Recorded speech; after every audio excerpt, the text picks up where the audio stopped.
Hello friends, இன்றைக்கு இந்த வீடியோவில் ரேஷன் அட்டை உள்ளவர்களுக்கு ஒரு முக்கியமான அனௌன்ஸ்மெண்ட்டை தமிழக அரசு வெளியிட்டிருக்காங்க. அதை பற்றி நம்ம டீட்டெயில்டாக பார்க்கலாம். தமிழக அரசு ரேஷன் அட்டை வாயிலாக மக்களுக்கு உணவுப் பொருட்களான அரிசி, கோதுமை ஆகியவை வழங்கி வருகிறது. அதோடு சேர்த்து பாமாயில், பருப்பு, சர்க்கரை ஆகியவற்றையும் வழங்கி வருகிறது.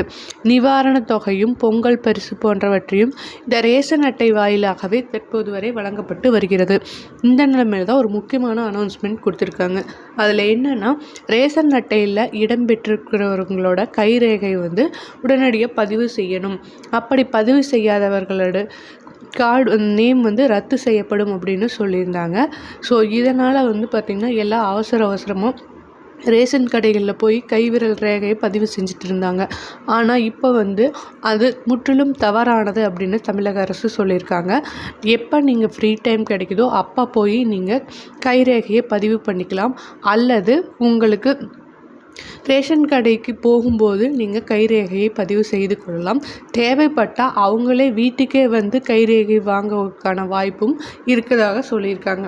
ஸோ இதனால் ரேஷன் அட்டை ரத்தாகும் வாய்ப்பு அப்படிங்கிறது இல்லை அப்படின்னு திட்டவட்டமாக சொல்லியிருக்காங்க.